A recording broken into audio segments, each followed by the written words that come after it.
Okay, we're going to go ahead and get started. Uh,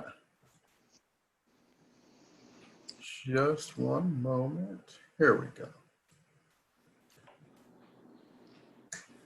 Good afternoon, everyone, and thanks for joining us for our session today on Leading an Empowered Life. I'm your host, Scott Francis, the president of the ECU Alumni Association, and we are so glad you've joined us wherever and however you're joining us. Thanks for making us part of your day. I hope that everyone is staying safe and healthy and sane and well. As we get started today, I just wanted to share some quick ground rules and format information with you. We are recording this session so that our friends who couldn't be here can access it later, or you yourself can access it later if there was something that you missed and wanted to see and hear again. So please note that it will record both our screens and the chats. We've muted all your lines as we meet our featured guest, Ashley Cleland. For optimal viewing experience, you should select Speaker View, which can be found on the upper right-hand corner of your screen. Also, we ask that you keep those lines muted for the duration of the program. We'll get started, and Ashley's got some information to present to us, but at any time you can ask a question in the chat by clicking on the word bubble labeled chat in the user menu at the bottom of your screen. I'm thankful in advance for your patience and understanding as we navigate the ins and outs of the technology. So once again, thank you. Without question, COVID-19 has taken a significant toll on markets, governments, populations worldwide, and that includes the job markets, which has uncovered a few things. Ashley's with us this afternoon to discuss recovery from job loss and disillusionment and how to take control and lead an empowered life. Ashley will provide information and tips on rebounding from the shock of job loss and answer questions on how to move forward. She'll share her expertise with us today, and you're going to take away the importance of cultivating your identity in multiple ways and having a better understanding of the one-way love affair that you can have with your job. Now let's introduce our guest. Ashley Cleland is the founding Associate Director of the Women and Gender Office within the Department of Intercultural Affairs at East Carolina University. She is responsible for the daily operation, program development, and long-range planning for the Women and Gender Office. Ashley earned her Master of Education in Higher Education and Student Affairs from the University of South Carolina in May 2016, and earned a Bachelor's of Science in Business Management and Theater from Berry College in 2013. Ashley, thank you so much for being with us today. I really appreciate it. And the floor is yours, my friend. Great. Well, thank you for that introduction. Appreciate it. Hi, folks. Like Scott was just saying, I'm Ashley Cleland. I think that we just switched over to me being the host, so we're going to do the whole fun thing where I share my screen and hopefully it works the way it's supposed to. Yeah, so that's coming up in 1 second.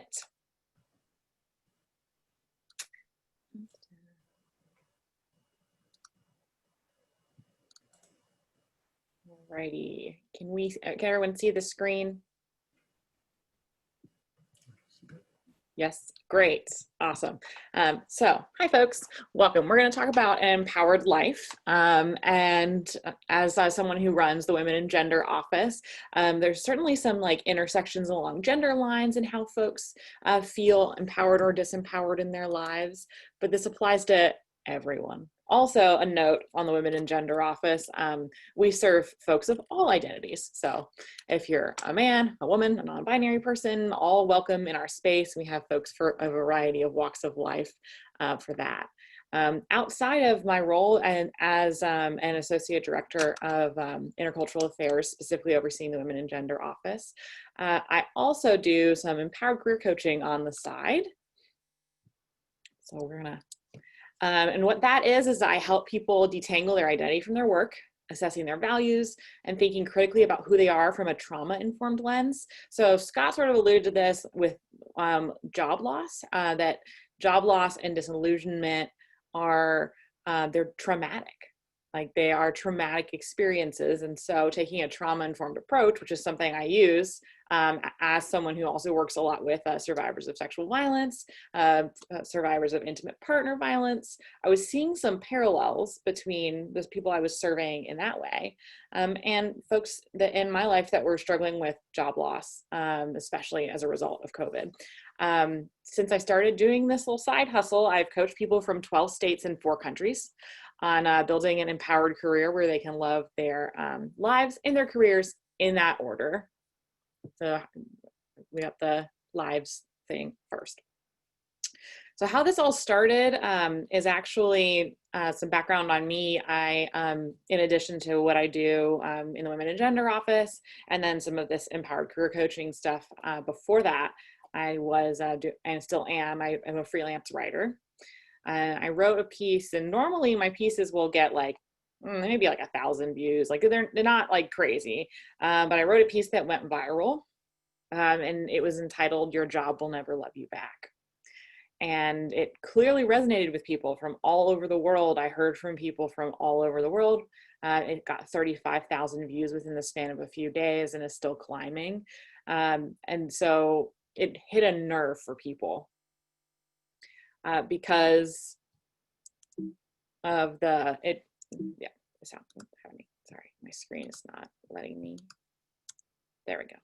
And the reason it hit a nerve with people, this like idea that your job will never love you back, is because we get all these messages about work, right? Choose a job you love and you'll never have to work a day in your life. Now, I love my job. I love my day job. I love my side hustles. I love all the things I do. But it is work. And I know a lot of folks who are in like passion areas or passion fields feel similarly, right? That it's work even if you love it. But that's one of those messages that we get about work. We talk about like how your passion and your purpose should be your work. Talk about hustling. Some other things that folks say about work. Some of these messages we receive is like, well, we're a family here. And so then you're like, well, how do I prioritize if this work environment is my family? How do I prioritize my biological family, my chosen family? Where does that line up? And then it really increased the experiences of disillusionment, especially for folks who experienced job loss or furloughs, because they had been told that they were like really like loved at work. They're like, I gave so much to this job and I thought that I would get it back. Some of the folks that I talked to that were really interesting was I talked to a vice president of like a large pharmaceutical company who was laid off after like giving 20 years of her life to this job, 20 years of her life to this organization. She loved what she did, but was once furloughs and layoffs hit, like she wasn't immune. Even someone like her who had a like 4,000% increase in sales over the span of 5 years, like she had the numbers, right? And so she and I talked a lot about this experience of disillusionment, of it won't love me back.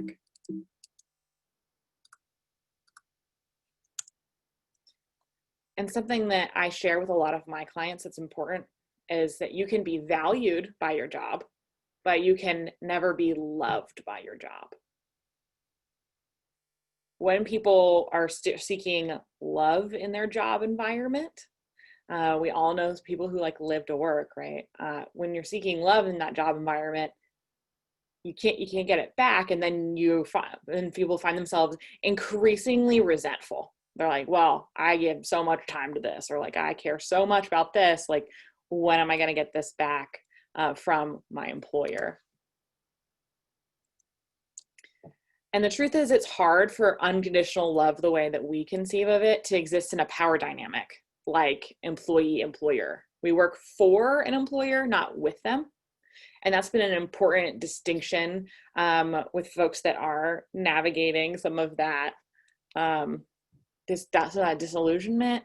Especially I'm hearing from, and I talk to folks of a variety of age ranges, but in particular this like 25 to maybe 40, it's like millennials and into like elder millennials, is that they have been given this like message that if you just work hard enough, you're going to be able to finally get the love back that you gave to this job. And that is hard for folks, but an important like distinction when we're creating an empowered life. And something to remember, if you're one of those folks that's listening right now, in just like August, I coached 30 unemployed people. And one of the main things that they wanted and needed to hear was that being unemployed or furloughed is not a measure of your worth or how loved you are, especially people who have really put their work as the center of their lives and the center of their identities. What's happening? Stop. We're good. Yes. Yeah. So I'm going to tell you a quick story about a tree and a hurricane. So I'm assuming some of you are North Carolinians, and we had I bought a house actually in March, and then we weathered our first hurricane in the house this summer, and we had this beautiful tree in the backyard. And one of the things I do for fun is that I do aerial yoga, which is in like a yoga hammock, and you like get upside down, all kinds of cool stuff. So that branch, I'm particularly fond of that branch of the tree. And in the middle of the night, we hear this like sickening crack, and you like know what it is, right? And then I go out there in the morning, and this giant branch is just down. So my aerial yoga branch, bummer. And that like really, that sucked, but like it'll grow a new branch. The tree is still standing.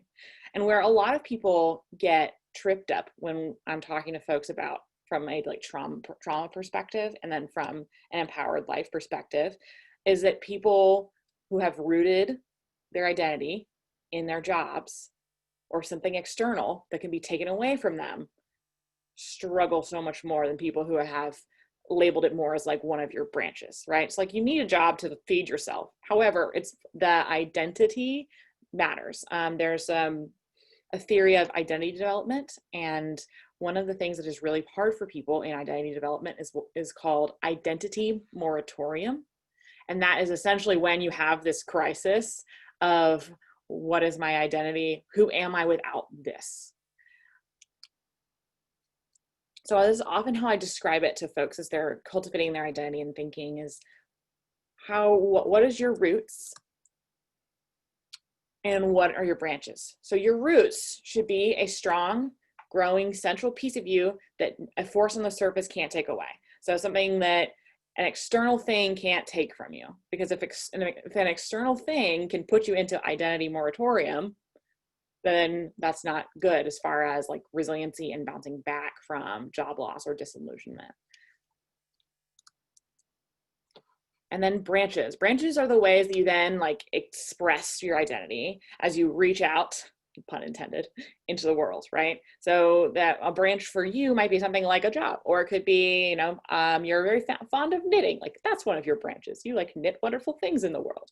Or maybe you volunteer. Like those are the ways in which you express your identity. And like, yeah, it sucks if you lose that volunteer opportunity that you've really come to love. But you're still you if your roots are rooted in something different. That's one of the main coping strategies that has helped a lot of the folks that I have been working with through this. Something to remember too is that hard work alone does not guarantee success. So we talked about your tree, right? And like you're rooted ideally in your values and maybe your family, the things that matter to you the most that can't be taken away. And then you've got your branches that are the ways you express that. But where your tree is planted makes a huge difference, right? When I was working with the 30 folks from all over the world, each of their situations was very different. What unemployment looked like for one person is totally different from another person. So there was, I spoke to a woman in Kenya who was unable to finish her master's degree because they did not have like the internet bandwidth to do a virtual master's thesis. So she was so close to finishing this master's degree and then was not able to get the job that she was going to have for the master's level position, right? And so her story is very different from the story of someone else that I spoke to who she worked for the same theater. And as we know, the arts is hit especially hard by this right now. Like there's a lot of fields that are taking COVID extra hard, but theater, performances, like those things, those folks have like thousands and thousands of layoffs. And Disney alone laid off 28,000 people recently. So there's a lot of pain there for those folks. But for this person, she had started working for a theater when she was 20, worked her way up to vice president, had worked there from age 20 to 55, 35 years. So talk about like an identity that's wrapped up in your work, right? And she worked very hard to get where she was. But her experience with unemployment, since she had a generous severance, she had generous savings, she had access to resources, she had access to internet, was very different from the woman I talked to in Kenya, whose university just did not have the bandwidth in order to be able to finish their master's degree. So where your tree grows makes a difference too. When the hustle culture that permeates the way we view work is very much like, well, if you just like work super hard and nothing else will matter and you will get it all. When in actuality, like a tree that's growing in the side of a mountain where it's snowing is going to have to struggle a little bit harder than a tree that's growing in this like beautiful meadow grassy field with like light rain.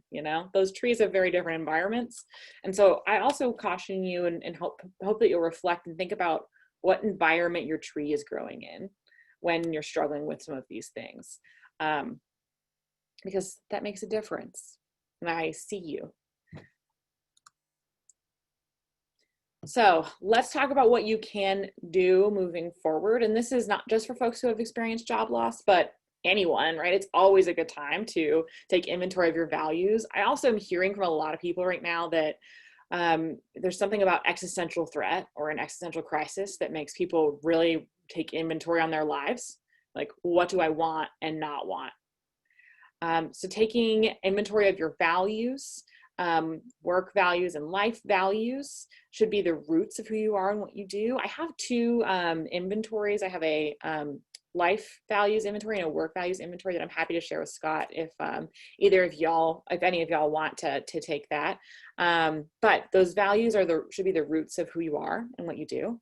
And then if you utilize those worksheets or any, try to narrow it down to like 5 specific values, because specificity is important. Like you can do anything, but you can't do everything. So get specific and start to shape your life around that. When you can't separate yourself from your worth from your work, a tool that has been very helpful for people is called a life resume. So I'm going to talk to you about what's on that. All right, so some of my folks have gotten like super creative on their life resumes and they like look like a real like work resume, and others are more just like a journaling kind of thing. But the folks that make it very serious, I find super fun. But they put it on the top, they'll put your name, however you want your name. And make it fun, right? Because it's your life resume. You're not gonna have to turn this into anyone. You have similar to like a work resume where you have those important dates near the top. So maybe that's birthdays, an anniversary of even like I moved to this fun place 2 years ago and that made my life better. Start listing then your non-work roles and responsibilities. So that's things like, on my resume, my life resume does say cool aunt to whatever, how many nieces and nephews I have, which is like, I have 7 now. So I have a lot more than 3. And then you put your years from 2010 to present. I've been the cool aunt to all these kiddos. I also suggest for folks that they list like when those non-work roles and responsibilities, very similar to a professional resume, list like what you do. So as the cool aunt, like I take them trick-or-treating, or as a cool aunt, like we go to McDonald's and let them order whatever they want because cool aunt status. And I've been doing that from 2010 to present. To leave a space on your life resume as well to list your skills, including silly ones, making a list of non-work achievements, and then references. Bonus points for you, actually get someone you love to like write a paragraph about why you're great and put it on your life resume. And then list things that make you smile and make you happy to be alive. It sounds like a really silly activity, but truthfully, when people do it, they are often like crying while they're explaining it to me. And I think that some of the reason for that is that it's helping detangle that identity, right? Like your job is important. Like, yes, you can do something you love. I love what I do, but I am not my job. And I get to see that when I look at my life resume.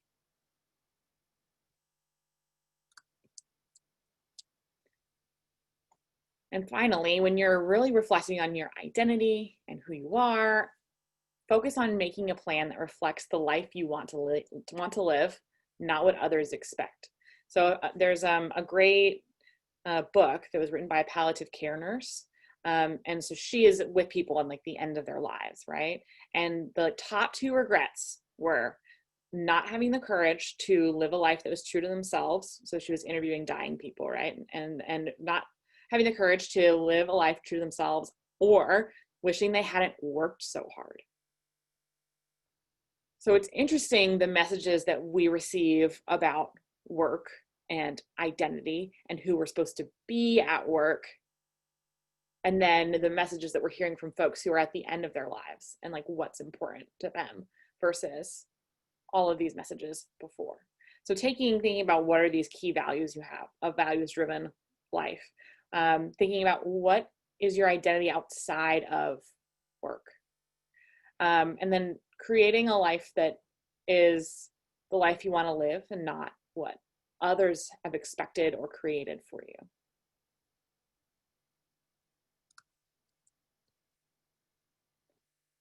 So one of the main things I tell folks about an empowered life is it's one where you are rooted in your values. Work is meaningful, but knows its place, right? And an empowered career is not your whole life. It is a vehicle within which you can live out your values. It's a vehicle within which you can make sure that you can eat. Like those things matter, but they're not your whole life. They're not everything that you are. As well as a life that you continually create that works for you. We're really emphasizing on continually create. You're not too old and it's not too late to make a change for whatever the thing is that you need. And that's something I say to a lot of the folks that are on the older end of the spectrum when I'm talking to them about this, but you're not too old and it's not too late. It's your story, so feel free to like hit them with a plot twist whenever you want. And I think that's a very helpful reframe for folks to think about when you're considering like your identity. You are more than any job. Your job is not a feeling human. Like your job is an institution or it's a company. And while there are people that are made up in those jobs and people make up these teams, you might love the people you work with. Your job itself can't love you back. And so it's really important that we remember that no matter what, even if your job doesn't love you back, right, you can always love you back. And one of the ways that you can do that is by creating a life that works for you. Okay, well, that is my spiel for you today. But we can transition into the next phase of our chat. Sure, and thank you for sharing that. And I guess what we could do now is open the floor to questions. If you have questions, please go ahead and put them in the chat, raise your hand. I will start off with one just to get us rolling. Ashley, do you have any suggestions you might have for processing your own emotions as you navigate through, if, you know, if hits you like an anvil on the head and say, oh my gosh, I have invested all this time, all these years into this job and it has become me now. Any suggestions on how you might process your own emotions as you kind of understand that and come out of that? Yeah, so from the lens within which I work, I often suggest that folks write it out. So I'll give them prompts, or we'll be like, I feel XYZ way about this. I feel sad about this, happy about this, I feel upset about this. I'm angry about whatever. I think we also, as like a society, don't allow folks to experience and express emotions of disappointment when it comes to like work when that's a really important thing when you're navigating some of that disillusionment, to put it into words somewhere. And that is helpful from a healing perspective, as well as doing things like remembering that, back to your tree, right? That you need water and like sunshine, and all those things are important for healing and detangling your identity. You are not what you do. What you do is not who you are. Excellent. And we chatted yesterday about this, and I had often seen this in student athletes who, from the time they were 4 years old up until they're 22, were a lacrosse player or a tennis player or a soccer player, or the ones we watch on TV. I was a football player. That's what I am. That's who I am. I'm a football player. And you play your last game, you've got your senior day, and yeah, like, gone. yeah. And it's gone by. Right. And it's important for folks to remember that like no one's identity is fixed. And it's not fixed forever. I mean, even if you have periods of time where that's your identity, like no, anything that is stagnant is bad in nature. So like stagnant water, like standing water, not good. We live in North Carolina, so like mosquitoes, like no, not good. But just like nature, we're nature, and we're always moving and growing. And it's important. That's one of the reframes I often do with students too. I know that like several of my students who work for me in the Women and Gender office have also served as like student leaders or as RAs, and right now they can't do that for obvious reasons. And so we talked a little bit about how do you grieve the loss of that identity and embrace your new identity, and like allow for that flexibility, that it's okay for that to shift and change, and that it's not only okay, it's expected. How do you do that? And we'll jump on Terrence right after that. How do you process that grief? And if that is part of the process, is there hey, it's time to move on? Or is that even a thing we can tell ourselves? Obviously, it's going to be different for each person. Right. How long is long enough? I think it also depends, like very similar to a romantic relationship or a personal relationship, like the length of the relationship matters, the intensity of the relationship matters as far as healing.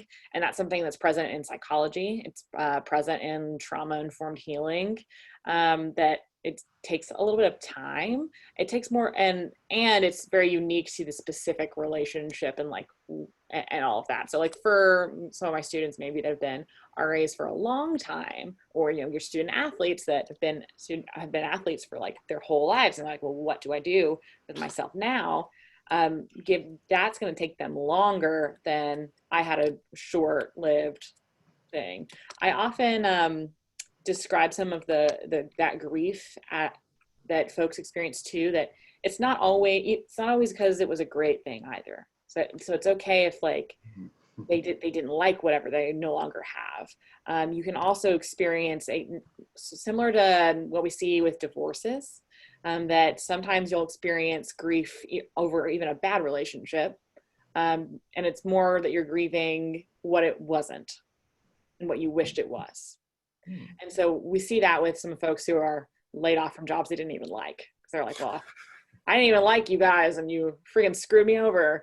And it's okay to still grieve that, because you're not only grieving that you lost your job, you're grieving that it wasn't what you wanted it to be in the first place. Excellent. Our friend Terrence has a question. Hey, can you guys hear me okay? Mm-hmm. Okay, good. So I don't know if I have a question. I've been sitting here taking notes, right? So I am a senior leader at a large financial institution, and we've had layoffs, and we're getting ready to have some more, right? Mm-hmm. So this information is extremely timely and useful, timely and useful is what I would say. So thank you for this, Ashley. But one of the things that I struggle with, and I have a team of about 80 people, right? Oh, wow.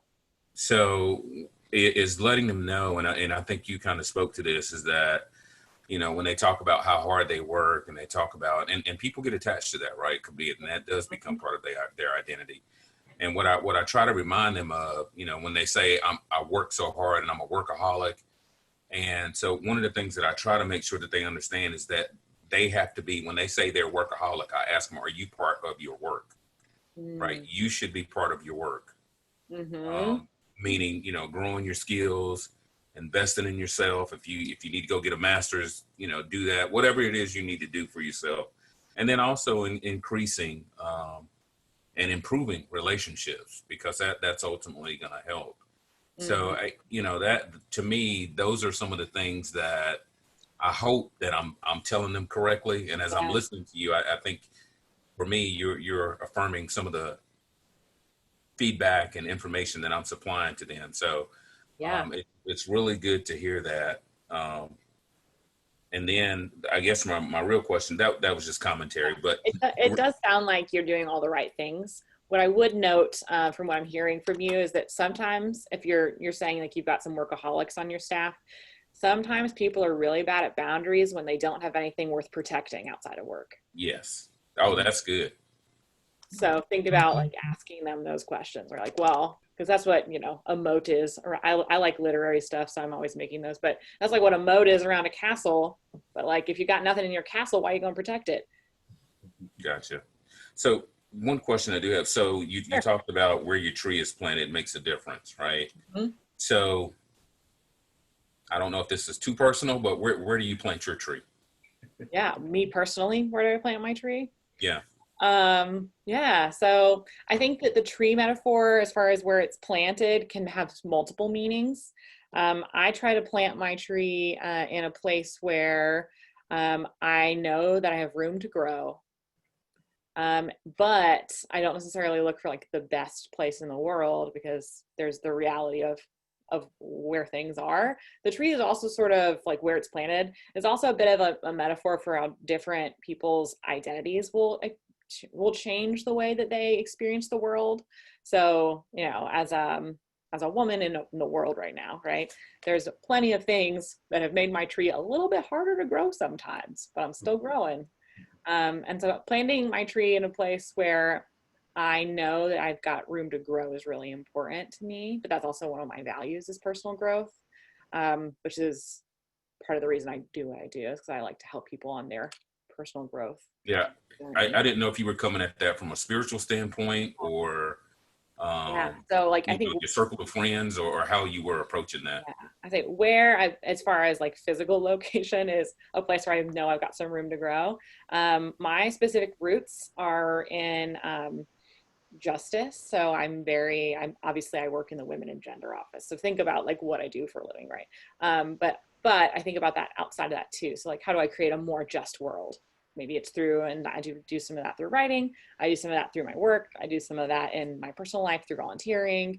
So justice is one of my values. Community and belonging are two of my values, but I can move my little tree to making sure that I have community and belonging as those things that I lead with, that I see as more of my roots. So my branches might shift based on what's up going on in the world, but where my tree's planted and those roots are pretty much stayed the same. But you're right that some people will take a faith-oriented approach. A lot of folks that I think I've worked with have found a lot of healing in saying, I am rooted in like God or a specific religious figure that takes care of me. That I know that no matter what, I'm at least in this field. Even if there's a storm, I know that I'm at least in a field where I'm cared for. And that helps for some folks. Awesome. Thank you. Thank you all. Any additional questions before we hit Ashley with the rapid fire questions? Okay. If nobody's going to ask, can I ask one more thing? I'm sorry. Yeah, go for it.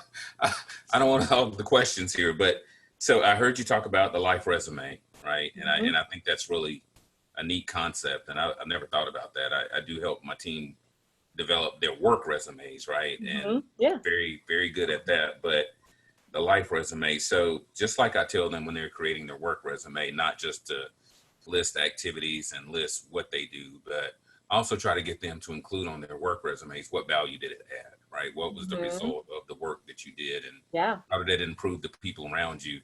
Is that something that you would suggest that they add to that life resume as well? Yeah, that would be great. I think it's really helpful for people to um, critically consider the impact they have on the world. So, you know, if my like cool aunt example, you know, as a result of being a cool aunt, da da da da, I have these, you know, well-adjusted, fun-loving nieces and nephews that know they have another adult in their life that can look out for them. Thank you. Yeah. One thing that is sort of interesting exercise is writing your own obituary. Mm-hmm. And if you sit down to do that, then it helps you figure out, what have I been doing with my life? And Yeah. is this how I want to be remembered? It's a interesting exercise. Yeah, that I believe I also will do with students sometimes. It's a abbreviated version of that activity, but it's called a life sentence activity. And I have them, I'm like, right, you have 2 sentences that you want people to say at like the end of your life. And like, how do you want to be described in 2 sentences at the end of your life? And that's very powerful too. You're like really making you think critically on like, who am I and what really matters. I think that's also been really key for this time period, is that where there is great suffering, there's great opportunity for perspective, for reflection, for realizing what's truly important. I think that's one of the reasons that my article went viral, is that people really are needing to figure out where to put their love if they're not putting it in their job. All right. Well, Ashley, we're going to jump into some of your favorite things quickly here. What are your favorite things to do, places to go here in Greenville? Yeah, so I'm a stand-up paddleboarder. That's something that I do for fun. So I go on the Tar River and paddle. I've done an 11-mile paddle on the Tar River before. I also go to Washington to do that, so that's really fun for me. I enjoy that. My favorite restaurant in town is probably Luna Pizza. Very good pizza. Highly recommend. Yeah, I also love all the parks. So I have a 3-legged dog named Kinsey, and I take her for walks until she gets tired. And then I have a special backpack for 3-legged dogs, and I put her on my back and we do the rest of the walk. Have you done the paddleboarding with the dog in the backpack? I haven't. It's on my list. I guess time is weird right now. But she just got her leg amputated in May. So we're still like adjusting a little bit. Excellent. Yeah, but she's back. Can you share with us a favorite quote, something you find inspiring? Yeah, so my favorite quote is by Amy Poehler of Parks and Recreation fame, but also she's an actress. But she says, find a group of people who inspire you, spend a lot of time with them, and it will change your life. And I just love that, because it reminds you also, like, another one of those quotes that I like too, with like, you're the average of the 5 people you spend the most time with. Mm-hmm. So really thinking like, I'm gonna make sure that the folks that are in my sphere are people that really inspire me and challenge me to be better. Absolutely. Do you have a favorite study, experiment, or bit of research? I do. So my favorite study is about reference points. So there's a study about Olympic medalists, and they measured like their satisfaction and happiness. And the gold medalists were obviously the happiest. And then the second happiest, interestingly enough, were the bronze medalists. And the least happy were the silver medalists. And the reason for that is because of reference points. So like gold, like obviously that's the best. Yeah. Bronze, you're like better than not getting a medal. I still got one. That's your reference point. Whereas silver, you're like, well, not gold. And yeah, there's a happiness researcher. Her name is Lori Santos, and I really enjoy a lot of her stuff. And she talks specifically about that. And that reference point is really interesting and important, and something that I'm thinking about a lot right now. Having to continually remind myself that my reference point for how I'm doing should not be pre-pandemic. Mm. My reference point should not be when things were a little bit easier than they are right now. Yeah. So I think that's helpful reframe. That reference point moves around a lot now. Yep, it does. Better than I was last week, and it's as good as I can do. How about a favorite book? Untamed by Glennon Doyle. I love that book. It's great. And how And about really, a lot of her, a lot of her content is in line with the stuff that I teach and talk about too. So, how about a favorite tool or app that you're using? the Shine app it's a meditation and happiness app. It sends me like a morning check-in every morning. And so I like put in my gratitude. It has usually like an article or something. What's wild too is that I've actually had some of my articles on the app. So sometimes in the morning, they will send me a message from me. Terrence, the author of Untamed, is Glennon Doyle. And that's with a G, Glennon Doyle. Yeah, so the Shine app. So it sends you like positive messages in every morning, and I find that to be really helpful because it makes it like a habit of getting some positivity in the morning. And then do you have a final word or challenge to pirates looking to lead an empowered life? Yeah. My final challenge to you is to remember that your job will never love you back, but you always can. Excellent. Excellent. Well, we are going to wrap up. Thank you all for joining us, and thank you, Ashley, for your time and sharing your gifts. And I look forward to seeing and hearing the continued fantastic things you get to do out in the world. Thanks again for checking in. What we have here, I have put, if you want to know more about the ECU's Department of Intercultural Affairs or ECU's Women and Gender Office, the links are there. Ashley, what's the best way for anyone to learn more? So I'll also throw my email in the chat. So you can, if you have ECU specific, you can email me there. And then I also put a link, the little bit.ly link is for the Empowered Life stuff, since that's a little bit more of a side hustle. It aligns with my roots, but it is a little more of a side hustle branch wise. But yeah, you can follow that little bit.ly small link that I shared, and that just gives me your email and I'll follow up with you. If you do that, I can also send you the values inventories for free. They're just like each one page. It's very easy to use. Happy to share that with y'all.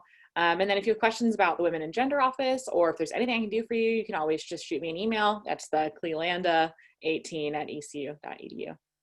Excellent. And then we hope you'll continue to be engaged with us both in this time of the coronavirus and well afterwards. To learn more about the Alumni Association and what we do, go to www.piratealumni.com. We have an array of virtual resources out there for this time. Please visit and take a look at other items of interest that we have out there. The association functions based on gifts from our donors, so if you are inclined to do so, please consider a gift to the Alumni Association commensurate with your ability to give and your passion. They are all certainly very appreciated. Keep an eye on our social media outlets as we have Pirates Path events coming up bi-weekly for the remainder of the calendar year. So you can join us next Wednesday, the 21st, for our Pirates Path Career Journey and Lessons Learned, featuring ECU grad Matt Slate. Who would have ever imagined that a young man with a degree in biology would follow a career path that led him to the banking industry? 24 years later, he's now a senior trader in the Global Credit and Special Situations Division of Bank of America Securities in New York City. Matt also does double duty as the current chair of our ECU Foundation. So looking forward to seeing that and hope that you'll join us. Until then, thanks again for joining us. Talk soon, and as always, go Pirates. Thank you. Thank you all. Thanks, folks. Have a good day. Thanks, Ashley. Thanks.